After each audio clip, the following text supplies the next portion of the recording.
Welcome to Vulture Fest. I'm Rachel Handler. This is Elizabeth Olsen, as you already know. Hi. We're going to be talking about his three daughters for a while. Then we'll be going back and looking at your illustrious career. We'll be looking at some clips. So let's get started. Tell me how you're feeling. You're a little bit out from the release of his three daughters, and I know you said it's been about a month since you've talked about it, and some things have changed. I'm curious what you meant by that. What's been the reception, and how have people been talking about it? Well, I think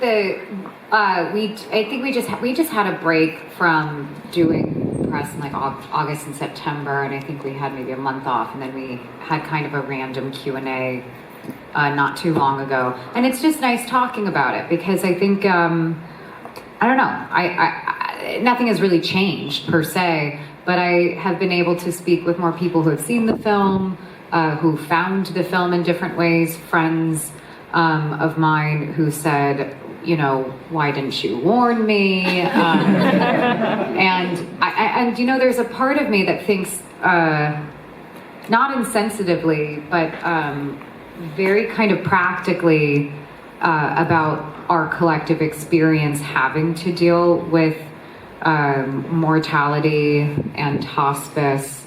And I assume if it's not something you have directly had to deal with, that there's someone who's very close to you who has. And so for me, there's no idea to warn people. Yeah. And there's and knowing that there's different sensitivity levels, but for friends who are like, I'm actually very happy you didn't, because I actually found it to be very cathartic, and it made me feel not alone in the experience, and I felt like that it captured a moment for them that felt very confusing and complicated. And like Oasin writes into the movie that films don't always get it right, which is why he kind of omits so many things, like looking at the father in the room, because he didn't really know how to show that well. And that's Oz's words. I'm sure he would have done it beautifully, but yeah. So it's been a nice film to talk about and to talk with other people about.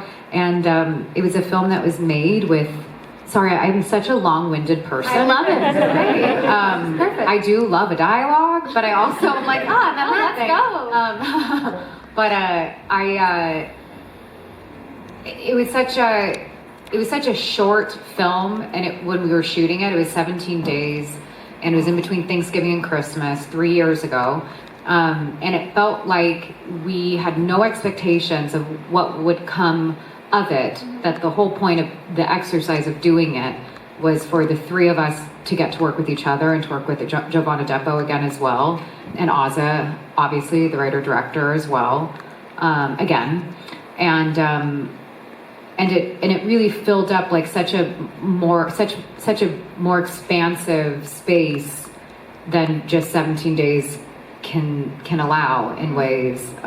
It felt like a true just pure experience that you kind of only have in your first couple projects, where there are no expectations, and it was a return to that in many ways. And so the reception of it, Netflix's care of the film, releasing it theatrically, making a 35mm print, the way they've cared for it, I think has been an expectation that none of us really had while making it, and it reminds you of like the reason how to go in anew to projects every time.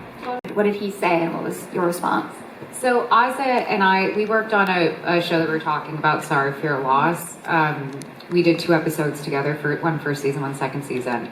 And since then, we met 2018, he and I stayed very close friends and talked a lot about things we were working on and trying to even pitch something together. Like we were always trying to collaborate.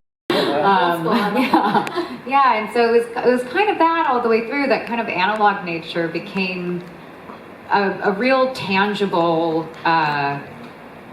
weight of the importance of how we would like our art to feel. And I think Oza really wanted to return to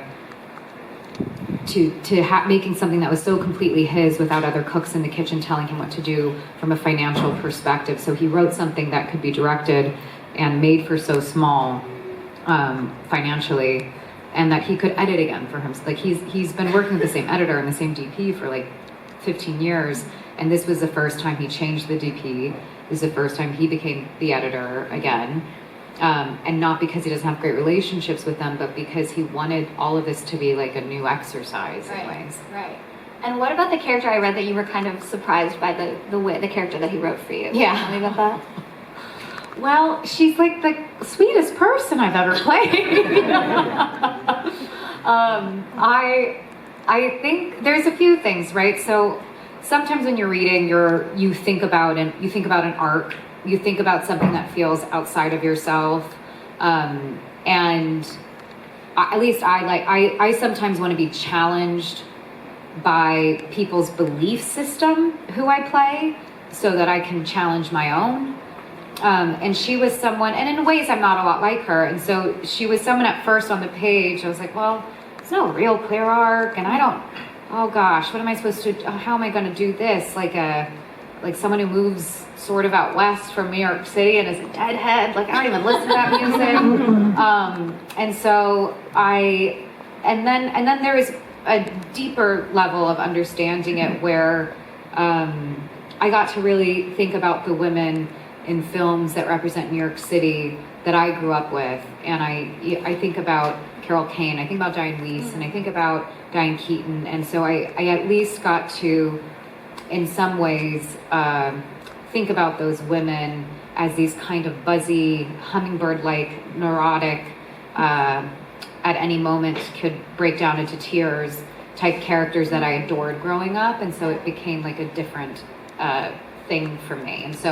And also Oasin knows me very well in my personal life, and he's so much kinder and sweeter than I am. And so I think I've become kinder and sweeter around him. So maybe that's why he thought of me for Christina, because he just gets that out of people. Like even with like Natasha's like gnarly, right? Yeah. She's like this kind of nuts personality.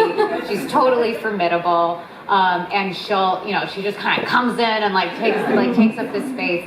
And you could watch Oza communicate with her very quickly and say, I don't think as quickly as you do. I don't have, or not think, but I don't have reactions or responses. I need to think about things and meditate on them. So I just need you to be patient with me. And he's just like so sweet and direct in that way that it kind of softens everyone. Yeah. And you start communicating at a different level with him. And here these women will be playing your sisters, and how did you feel about that? From the beginning, he said, I wrote something for you, Carrie and Natasha, and I would love it if you all said yes, and we could all do it together and find a time that works with our schedules. And we found Thanksgiving to Christmas. Yeah. Do you remember the first time you met them and what your where were you and what was your first impression of each other? First time we met was in our rehearsal space. We had multiple apartments in the building that we were working in. Instead of like trucks or trailers, we just took up spaces within this apartment building, and we did a read through. And the first time I met Carrie was, I think, I was more kind of like, I have this very clear memory of meeting Carrie for the first time that day, because she came in this like onesie, like tactile gray jumpsuit, like she was just like doing construction, this morning, and I could smell like what smelled like, when McDonald's sits in a car or something. Like I smelled that. And then all of a sudden she just like whips out this like egg sandwich McMuffin that she got from some vendor on the street with a stand. And she's just talking and telling us this story about her kids this morning while like sitting wide-legged. I can't do it right now. And just eating this sandwich while being so dynamic and telling us this story. And I was like, oh, is this what Chicago is? Like, because she's like, I'm a Chicago actress. And so it was like, it was so specific. And to me, Natasha's just like, kind of like she has her hood on and she's like a creature of the night. And so, I kind of fell in love with them, and I really started to, I never really know if I start behaving in certain ways because of also the character that I'm thinking about all the time and like practicing all the time with like whatever it is, like memorization or whatever, just how someone processes the world and things, that I do start, I think, to take on mannerisms. It's not an intentional like help thing or whatever. And so I did in that moment I was like, well, I'm the listener with these two women. I am the observer with these two women. I rather just watch them all day and take them in. And so that is very much Christina's role in the family. And so it's a very easy role to fall into with them because they're such massive personalities. Yeah, absolutely. Well, tell me about that scene, because we get right into it in the film. You guys are all doing these sort of very, in my mind, sort of theatrical monologues, and I'm curious what that was like, what kind of direction you got there, and also I've also read that you sort of find your way into a character with voice, and there's such a specific voice that you're doing, and I want to hear about that as well. So it was our first day on set. It was the first thing we shot was Carrie's monologue before this. And I guess to start, when you receive a script and you have characters that are just speaking monologues to each other, that's very rare. And it excited me because there's so few, I think, films where it's that dialogue driven. And I was excited by it. I was excited by the challenge of it, and to kind of think of it as a piece in its totality of like really wanting to be. We all wanted to be word perfect for Oasin because he wrote with such a clear rhythm, and that was really what our rehearsals were for the few days that we had them. Was trying to understand the rhythm of what he wrote, because he uses our voices almost like part of a score. It's how he imagined it. He imagined it in like, as we were all different notes, and so there's different beats and there's different pauses, and then you have the tableau images throughout the film that kind of create these like maybe act structures, but maybe it's not even as specific as that, but maybe it is. And yeah, the film starts with these women playing into these, playing into these ideas. It's me just disagreeing with myself, but playing into these ideas of what our family expects of us and who we are, and the performance that is going home and being with siblings. And sometimes you're different for different siblings, but it's something I could relate to on many levels, and I think we all can. And so you start performing this person that's not even really you anymore, whether it's you're going back in time, or whether it's a projection of what you want them to see you as, or maybe you're just a raw nerve because you're anxious to be with all of them, and of course in this heightened situation. So there is this kind of like broad theatrical element to it, and I think Oza wanted us to feel like you didn't know where you were when you see Carrie start the film with that blank wall behind her. He liked the idea of people thinking, is this like a self-tape? Or, is this an audition? Is this a film within a film or something? And then you start to reveal the space. He liked that kind of disorientation, that he got to control what people saw when. And so it was fun. And also it's a character that is often saying, sorry, I'm crying. And so then you have to figure out for what reason, And so then you start thinking, okay, so potentially they're like a hummingbird, and that can happen at any moment. And I'm sure there are other obviously there are so many ways to probably play that, but that's kind of how I was thinking of her.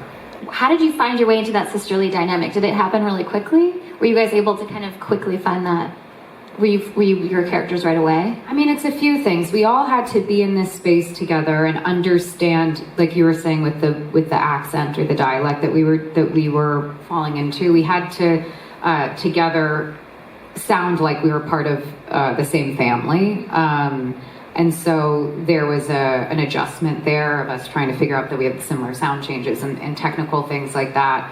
And then with the feeling like sisters thing, I think it's so on the page and clear. And then all three of us, I think when you, as actors, you often go into situations, you immediately try, or, maybe not everyone does this, but you immediately try and psychoanalyze the people you're about to work with and tell, like, okay, are they going to be like a brick wall?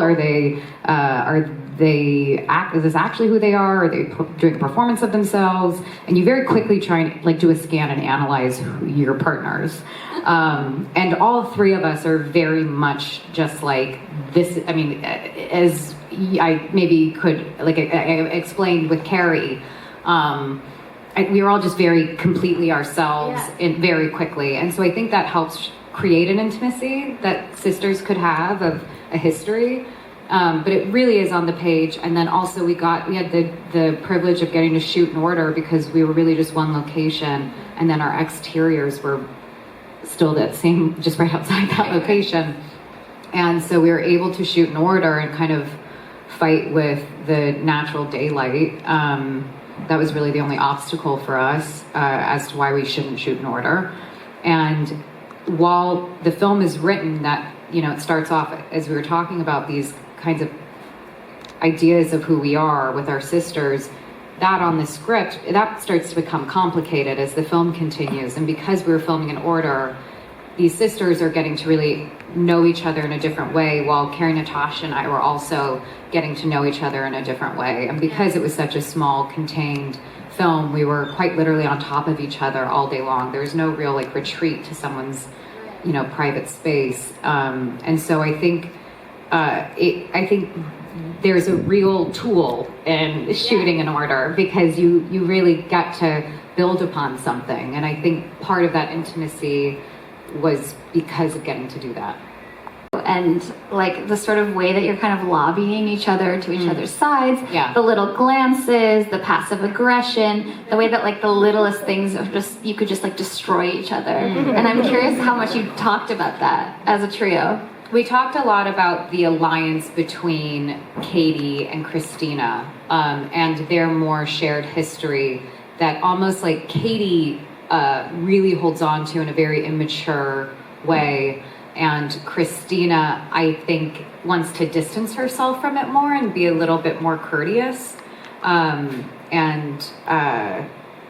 empathetic to Rachel. And so we talked about that. And I think the part in the film where there's a scene where Christina's trying to create her own space. And so she just like sits in this chair against that very thin, weird dividing wall in that apartment.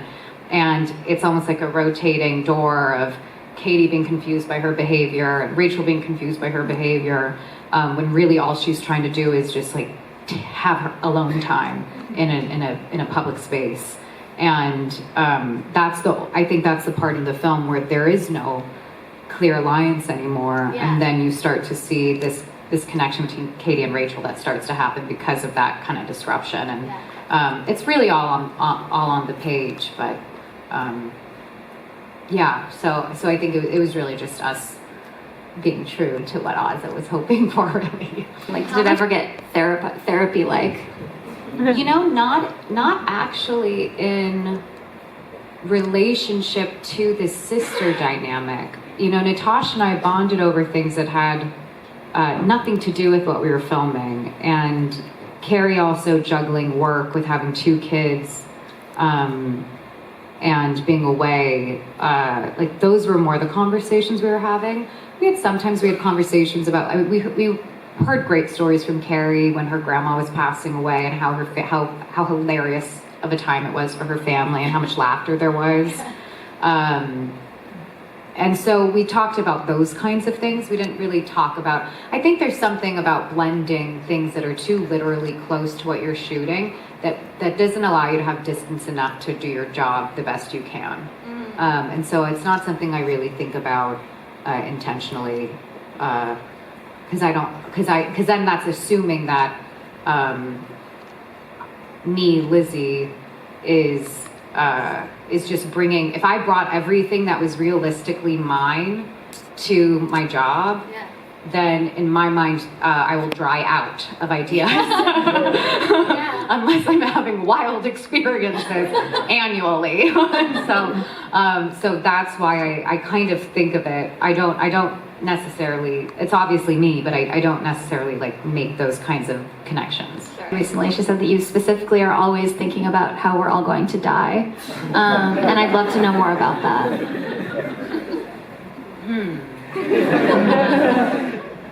Well, we are. So true. I think about it all the time. I think about, what do I think about? I just think about, I think about how we're mortality constantly. And I think it's because I'm not one of those people who's like, I really thought about it and I'm okay. You know? Yeah. I've met people who who are like, it's gonna happen and I'm okay. They're usually surfers, you know, or they have to like they're deadheads. Yeah, they're deadheads. But they're like shark might get me, but if it gets me, I'm doing what I love, you know, that kind of thing. And so I'm not one of those people. Both my mom's parents died in 2 separate car accidents when she was in her 20s. And so I don't drive fast, you know, I don't like adrenaline rushes. Like, it's just, I think it's a lot of fear-based actions on my part. But yeah, we're all gonna die, and I think that's right. Yeah. Well, and I was gonna bring up too, like, I feel like you've done a lot of projects about grief and dying, and yes, and I don't mean to. You don't mean to. No. It's not like some sick obsession of mine. I do think a lot about other things. Right now, it's primarily about like a spiritual higher purpose that predates, you know, religions, say more. monotheistic religions. No, it's just like kind of what my obsession is. So I'm right now reading a book called God, Humans, Animals, Machines, you know? So I'm just like trying to understand what it means to have like a body and a soul, and you know. Can you fill us in when you figure it out, or? Yeah, sure, I'll try. You know, there was a time where we, in ancient, like the ancient philosophers, we referred to the temporal body and the atemporal body. And so we, you know, there are things that we cannot quantify that we do with science. We cannot quantify how much artistic something we have. We cannot quantify how much we love. We cannot quantify so many, you know, or your morality. Like, you can't actually, you can't quantify that. And I think we try with all this like technology shit of like, you know, 3.8 stars or whatever. Like, you can't actually do that. And that's called the atemporal body, or the soul or something. And so, yeah, I'm just kind of obsessed with what gives us purpose. And sometimes it's something that's like children, or sometimes it's art. It could be to be of service. And so, yeah, so I think about that a lot. And I think we're kind of in a cultural death valley of about remembering like what actually connects us all. And we just keep dividing and hating each other. And so, yeah, so I think about that all the time. Great. Sorry. No, that was amazing. Okay. I also think about those things quite often. So this is great. Okay, great. This is the third one. This is the argument. It's only supposed to be an hour. We can talk about this for the next 30 minutes, but I'm stopping myself. Clips. Yeah. Sorry. Well, I'm trying like that. It's like quite a thing to get in those kinds of things. Like, I've never been in a physical fight with people in my family. So never, even as children. There's like a stop hitting yourself, you know, but like, and then maybe like a couple drownings by my brother, but like that's it, you know, it's playful. It's like, wasn't it called like the washing machine or something? I don't know, like it. Tell me about filming that. I'm curious because the whole film, like you were saying, you're doing this sort of hummingbird repression thing, and then you was it just like cathartic to film? How did you get there emotionally? I think the thing that we tried to figure out as much as possible was the physicality, for it to feel like it was actually physical, right? You're filming, and so there was this kind of allowance of us all having to be like, it's okay if you push me, it's okay, it's not hurting, that kind of thing. And you know, the thing that I actually had to work most actively on was forgetting a Diane Keaton performance in The First Wives Club. Where her husband is sleeping with her therapist, and she starts screaming, and she goes, "I'm serious," or whatever. And so I just wanted to make sure I wasn't doing my impression of that more than anything. When I read it, I was like, oh shit, this is all I'm going to be able to think about, because I watched that movie 128 times probably. Yeah. That is so funny. So how you know that part? You know that I know part. exactly what you're talking about. So great. She's right by that white door and exits, and she goes, "Mom!" and like goes into the hallway waiting for the elevator. That's amazing. Yeah. I'm curious. Did you guys ever find yourself? Were there ever any sort of like sisterly arguments that the three of you had? Like, did you find yourself kind of falling into that dynamic between the three of you, or was it just completely? No, I think the only types of I don't even know if I would call them arguments, but maybe discussions, disagreements, were always about how our day was going from like a very technical perspective. Do we have enough time? Are we making sure we have enough time for something that's important? Like Natasha and I both get very involved in how the day is run, how it's scheduled, how things are prepared or not prepared. And as I mentioned, she has a bigger personality than me, and so I just kind of let her be that person. And then I would participate in ways where I felt like there's like a need of balance or something. But never like that. Never like a real disagreement about anything. You didn't beat each other up like No, I've never been in a fight. Only on camera. And you lived with Natasha. Or no, it's confusing. Okay. It's confusing. Because we had all these apartments in the building, that's not where we were sleeping at night. No. But you didn't? Oh. No, my husband and I rented a place. Oh, okay, amazing. Carrie lives outside of the city, but all day long, she and I had a shared apartment as if it were a trailer. Oh, okay. So a lot of journalists have misquoted us. I've read that you live together. Okay. Yes, a lot of journalists have misquoted us. Even when we say, and we don't mean literally. That has happened so many times. And Carrie will text me and be like, they got it wrong again. And we're like, well, I don't know how to talk about this anymore, but I know I am correcting it. Yeah. And so you guys would like play Wordle and word game. Tell me a little bit about what you would do in your fake apartment that you did not live in. We all became obsessed with spelling bee. The New York Times Games app, spelling bee, and our goal was to be a queen bee every day. And we often pulled Tracy Letts, Carrie's playwright husband, who has a great vocabulary to help us achieve that. And that was just something we did every single day, the three of us. Yeah, Oasin was very exhausted by it. And about being a deadhead, which I love. And you said you weren't one, but if you were to follow anyone around the country, band, artist, spiritual leader, for example, who would you follow? What would be your Grateful Dead? So this is a problem I've had since childhood. I'm not a fanatic. Oh. I never had a toy I loved that much. Okay. I never had obsessive attachments, which has allowed me to move around the world doing my job without my heart being broken because I'm detaching from something. I love being in transition always, and so. Yeah, that's how I answer that question. That's incredibly healthy. I don't know, actually. I think that's like what Buddhism is. Maybe a healthy attachment or something. You're detached from the material world. You don't even need this book that you're reading. But I'm I am pretty detached from a lot of things. I like things. Yeah. And I prefer things. I prefer, like, there are some materialist things where I'm like, well, I prefer it that way. But I don't know. Like, I really don't know. I would like to, if I had to be on the road for the rest of my life, I would like to have a kitchen. Like, like a miniature, like some pots with herbs or something. But I don't know. Maybe I don't even want to do that, actually. So, I don't know. Maybe it's probably just like an emotionally protective thing, I'd assume. I love that. That's yeah. amazing.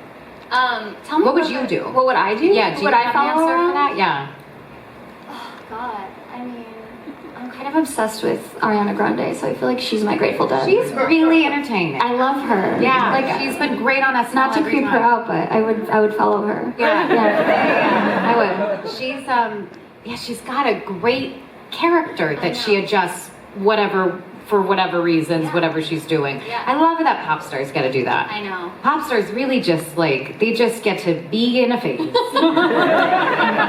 have eras. We don't get to have eras. I mean, we could. I just can't analyze. I just can't put that much effort into analyzing how I'm projecting myself onto people. But I appreciate that it's part of the entire art, really, of theirs. Yeah. Absolutely. Yeah, pop stars are important, iconic images. Sure. Yeah. Of course.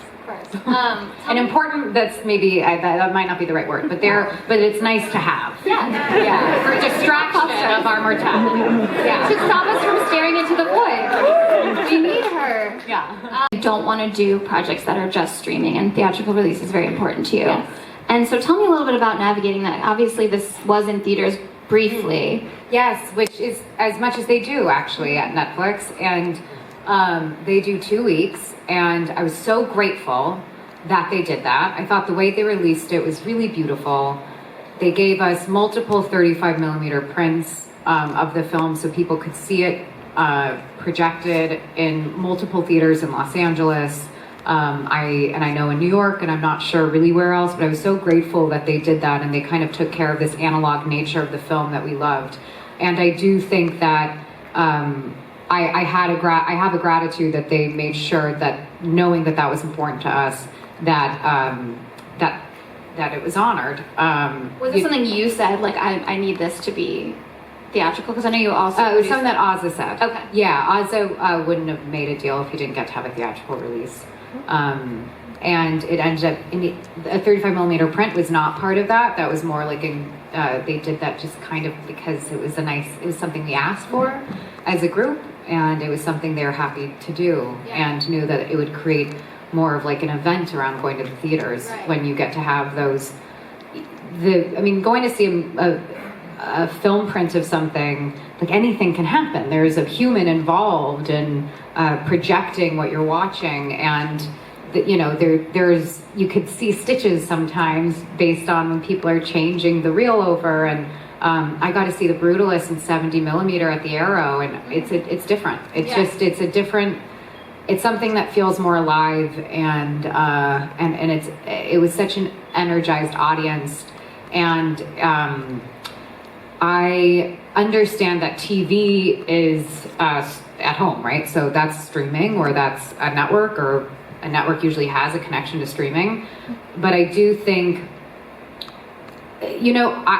making an independent film, sometimes you won't have an option.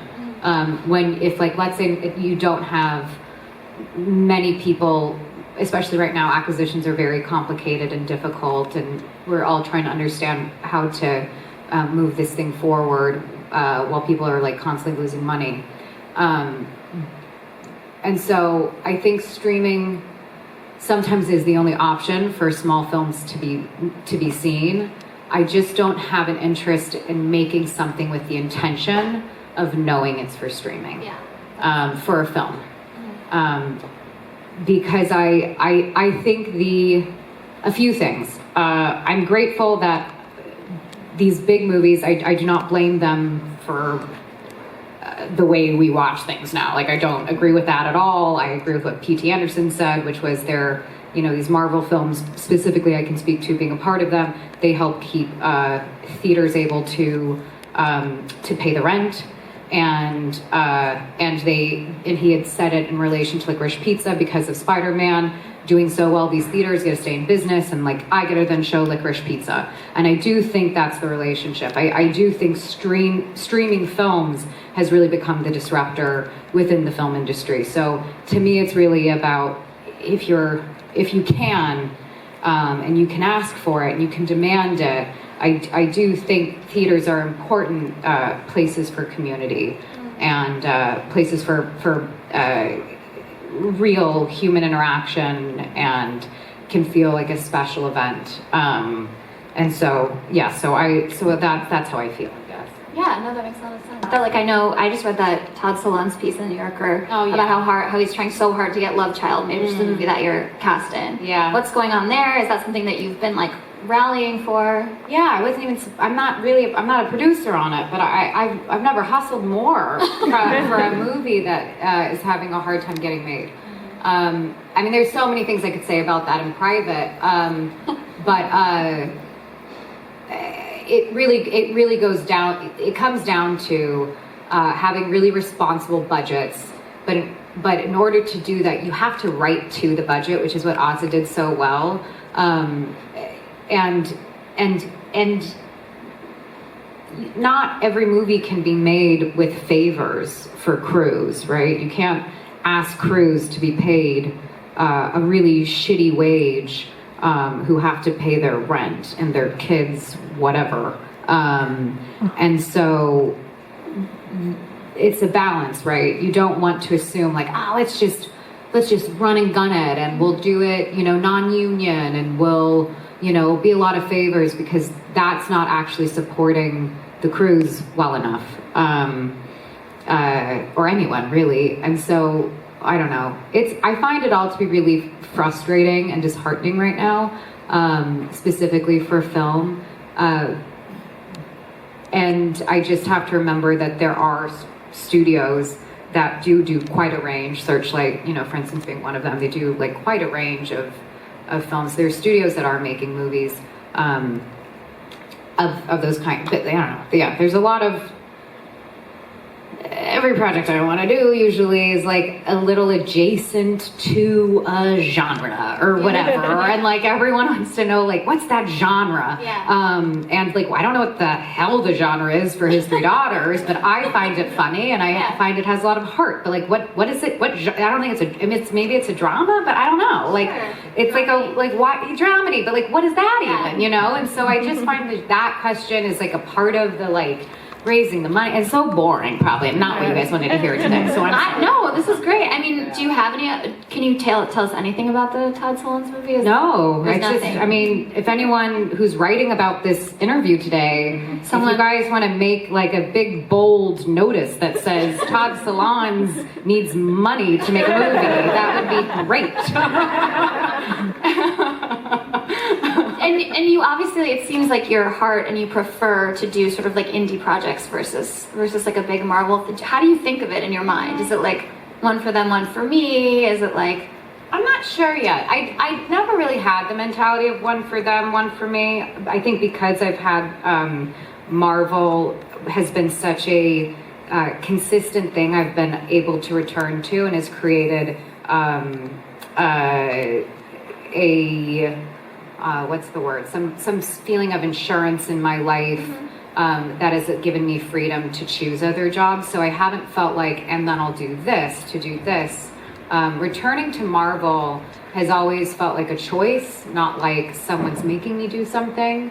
And it's always been, when I say always, I mean the last like 6 years of like the 11 or something I've been working with them. I really, every time it's character driven, and it's always like, we have this idea. And that's why we want you to come back. It's not like just throw her in or something. And so I don't necessarily feel that way. I'm starting to be so disheartened that I'm thinking like, if I do this movie, will financiers then be like, that Todd Solondz movie? But I don't know if it works. I don't know. I think it works that way. I don't know. I'm not sure. I'm just trying to work with great directors. I've been making lots of like bets on newer directors as well, on films that haven't come out yet. And that's its own kind of journey that you go through of uncertainty, but it's also like joyful and interesting and an exploration. And so now I like to work with Todd would be really unbelievable. I'd love to work with him. But I also love doing TV. I love the hours that you get to spend on a television show. Yeah. It's so much more. I'm sorry. No, this is great. This has all been amazing. So we don't have a clip of this, but I do want to ask about your very first acting role. You were 4, and you were in the music video "BUTT Out" with your sisters. Yes. What do you remember about that role and that time in your life? I think I vaguely remember shooting that. They're very mean to you. I rewatched it. They're kind of bullying you. So it was this constant that happened, when you have 4 kids and 2 of them are working, the other 2 go to the set after school. Yeah. And that is your daycare, which was nice because there's teachers there and things like that. So I got to learn young, things like that. And so sometimes they would just say, hey, Lizzie, we wrote you into something. There was really no more thought than that. I did love performing as a kid, and did a lot of ballet. I did a lot of theater camps. I did some like acting like classes. I thought I maybe, that was that, right? This is something separate. And so I thought maybe I wanted to try it out professionally, and maybe because of Jenna Malone and Stepmom or something. So good, yeah. And so I think more like that. I was like, oh, that'd be fun to do something like that. And that was maybe 6 months of my life. I was 8 or 9, and I was doing auditions. I filmed a non-union commercial that was for the parental controls of the internet. I tried to find it. I couldn't find it. I don't think you can. I think it was only shown in the city of Detroit. And I filmed, probably like labor laws were, not great, because I think I was filming at like midnight, downtown LA. Like, it was very weird. You were in character as a person. Brought my own clothes. Yeah. It was strange. But I had fun because I really liked doing that. And then I wasn't, it's so silly, but I felt like I couldn't do the things I wanted to do, like a ballet performance. I couldn't do, I couldn't be a part of sports teams if I was missing so much. And so I knew that was something that I could always do non-professionally. And so I just kept with that. It's interesting that you say that, like, you watched Jenna Malone and Stepmom and that made you want to be an actor, because I'm curious about how your relationship to having sisters in the industry when you were growing up shaped the way that you think about fame, the way that you did or did not want to be famous, or did or did not want to act. Well, my sisters, I'm not going to speak for them, actually. So I felt like what they did was so hard and so full on for their whole childhood, and so I didn't. So I don't know. I thought of it as like some of it being fun, but I also, like, that's a lot. They had professional jobs starting at 6 months old. Right. And obviously they were able to go we all went to schools at the same schools together. So there was a balance of them being able to go to school and things like that. But I can't speak for them. What was the other question? Just how it shaped your own desire or relationship to act or to become famous, or... It made me want to focus on theater, because that felt like a thing that wasn't going to feel so much like so-and-so's sisters thinking that they are going to do this thing, like in nepotism, and like before Nepo Baby, well before Nepo Baby was like a term and doesn't really even apply to me, considering my parents. But there is a form of nepotism, when you are adjacent to people who have a lineage to a job that you want, regardless of what the industry is. And I knew that if I focused on theater, which I did, I moved to New York, and I was at the Atlantic Theater Company school program through Tisch, and started understudying when I was 19 in theater. Auditioned for Gary Hines, who does all of Martin McDonagh's plays, and I just started working. And interestingly enough, it was so much harder to get a job in theater for me in New York. It was very hard for me to break through. It was very hard for me to be accepted to auditions.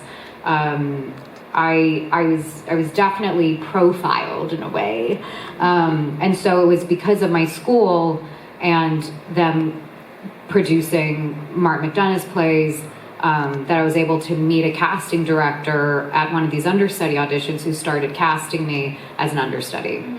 And it just ended up being that and I really wanted to get Shakespeare in the Park. When I was 21, I had gotten to like the 3rd round, and they were doing 2 plays in rep, and I was so hoping to get it, and I didn't. And then that summer I got to film Martha, Marcy, May, Marlene, so it wasn't supposed to happen. And so that became like kind of this accidental direction of my career, when really I didn't know anything about filming on camera. It wasn't something I learned in school. And so you really wanted to do theater, like, exclusively? Yeah. At least to create a foundation for myself. Yeah. Do you want to do it again? Like, is it something you're looking to do now? It is. I was supposed to do something in the West End last fall into winter, and it fell apart, sadly. It's a 2-hander, and then the actor was no longer able to do it, and it's for whatever ticket sale reasons, it was hard to replace that type of actor. And so I do want to do it. I think WandaVision really like woke up my body to like full body acting again in a way that I don't know, dislocated my lower half in some ways. And so I'm really hungry to do theater, but I also have had a very terrible experience doing Romeo and Juliet, and so I really What happened? Oh, so much, and we have 9 minutes. Can you give us the cliff note? What was The cliff note is the director directed a different play in rehearsal, and then when we moved into the theater, she directed a totally different thing for the theater, and then we had to open in 2 weeks or less, and yeah, it was just kind of a disaster. When was this? This was I don't know when this was. I was 24 or 25, and I'm 35. Okay. So it kind of put you off for a bit, maybe. It was terrifying. I mean, Daphne Rubin Vega was my nurse, and she was telling me, like, Lizzie, this is not every experience. This is she's been doing this, for whatever at the time, it's like 30 years. And she was like, in 30 years, this is my top 3 of worst experiences I've ever had. Don't let this deter you. And I was like, sorry, I mean, I'm totally freaked now. This was awful. And the plays I understudied were terrible, so I didn't actually end up having the greatest of experiences in the theater. Not like I was choosing as an understudy or not, like, sure. Is this worth my time? Like, you're not, that's not the agency you have. Like, could you have expected sort of the things that you've done? And no, and I wish, there's a part of me that wished there was a bit more time of me trying and trying and trying so that I could create, well, maybe, and maybe not, I don't know. Because in my mind, I think, well, if I were to have had, like, let's say 5 years of doing some things that no one really saw, there is some sort of work that you put into your own taste, your own dreams, your own wishes that become incredibly thoughtful. And or maybe you're still working out of desperation. So I don't really know if there is like more of this transition between college and working professionally, where there was like a bit more God, if I could only, because I think making decisions, I didn't really know what I was doing. Martha was an accident. And the job I filmed around the same time as Martha is this terrible movie called Peace, Love, and Misunderstanding, but it was with Bruce Beresford who directed it, and it was Keener, and it was Jane Fonda. Like, it was a cool group of people, but it was a terrible movie. And sorry, it's like a bad family movie. But I was so grateful to have a job with those people. So like, that's different. But then when you get to have this agency of how you choose things, I was just like, well, that looks different. I wasn't thinking about anything else. You're being like super strategic. Yeah. And I think it's because I just felt so lucky to be there or something. And so I do feel like it's continued to surprise me because I've continued to learn and invest in different ways. And then, you go through levels of like, I really, like with Sorry for Your Loss, it wasn't exactly the platform I'd love to be on with Facebook Watch. No longer exists, I think.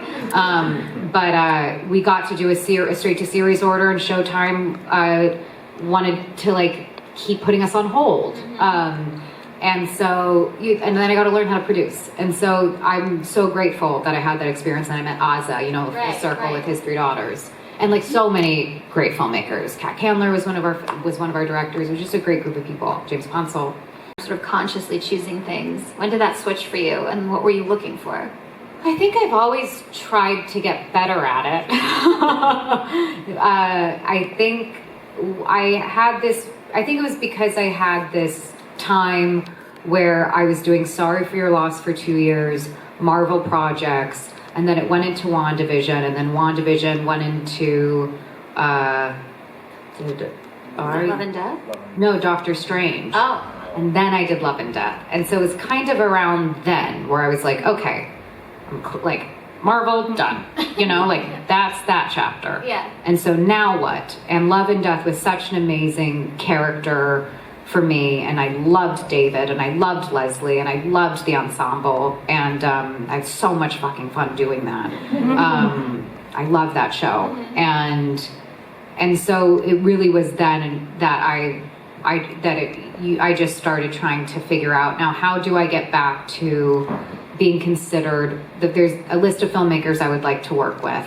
It's like a 3-columned list. Let's hear on you. one piece of a page. Well, I'm not going to do that, but but there's like quite a few. Yeah. There's maybe like 50, and That's a lot. Yeah. well, there's quite a range of people making movies today, and I have so many filmmakers in Europe that I'm obsessed with, and who knows if they ever do English-speaking films, but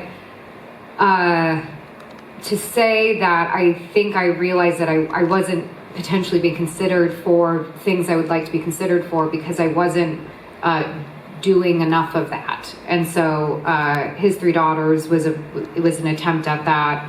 Doing a film that hasn't come out, that was in Toronto, called Assessment, was trying to do that with a new filmmaker, Claire Fortuné, who's a French music director and advertising director, commercial director. And so there have been these clear choices, I think, that have been more about that shift. This is like a new pop star era for you.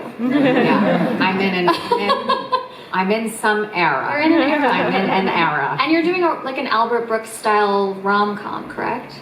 Yes. Can you tell us a little bit about that? Yes, Eternity. We filmed it this summer. Divine Joy Randolph, Miles Teller, Callum Turner, John Early. Our director David Frayne is an Irish filmmaker, and it's like in the style of like broadcast news or a Billy Wilder film. It's a romantic comedy with humor and heart, and and it was fun. I got to play a 92-year-old woman who's in the afterlife, and well, I guess back to death. Yeah. Can't leave it alone. Is there someone whose career you look at and you're like, I want that? I think there's quite a few. I look at, I think Carey Mulligan, I think Andrea Riseborough, I think Michelle Williams. I think those are the first 3 women that come to mind. I find them all to be really interesting, and I want to watch them all the time, and they're always transforming, whether it's slight or in big swings, and I really enjoy watching them. That's great. Mm-hmm. Well, if there's anyone in the audience who can fund the Todd Salons film, I feel like that's... Or ask someone to. Yeah, ask someone to. We'll take the money, or you can find some money. Yeah. What else are you sort of sticking your neck out on right now as a producer, or something else that you're kind of rallying to get made? That you can talk about? I'm going to put a pin in that. Okay. Yeah. Not like Another a Shark Tank time. style pitch. No, because there's like 4, and then I'm sure there'll be more. And then I also, sometimes you have to say goodbye to things that just can't come together. And so anyway, it's kind of hard to talk about not knowing like when things can come together, if they do. Yeah. Yeah. And I'm not sure if the people who are making them would like me to do that or not. That's very fair. Yeah. That's very fair. Mm-hmm. Is there a role, since we didn't get to some of the clips because you were too fascinating? No, seriously. No, I just talk a lot. No, you were amazing. Is there a role, looking back, that you really just like feel so proud of, or really feels like encapsulates what we're talking about now, that's sort of like the future of your career? I loved playing Candy Montgomery in Love and Death. I really loved that. I felt like I got to play a character that I don't know. I think of, oh gosh, I just loved it so much.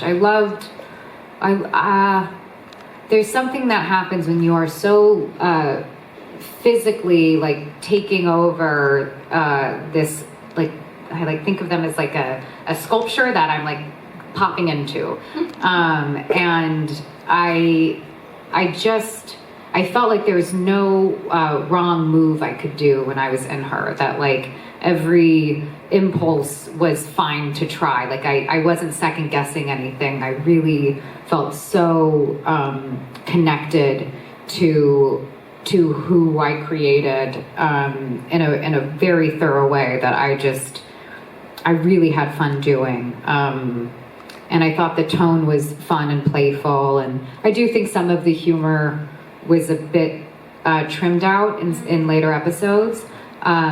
But there was this like great sense of humor and tone to it all, and what a great group! And to work on something for 7 months is a fucking dream. Yeah. For 6 hours Yeah. of television, and yeah, I really loved playing her. It's so good. Yeah. Thanks. Well, thank you. That's our time, and this was That's it. amazing. Zero. Thank you so much.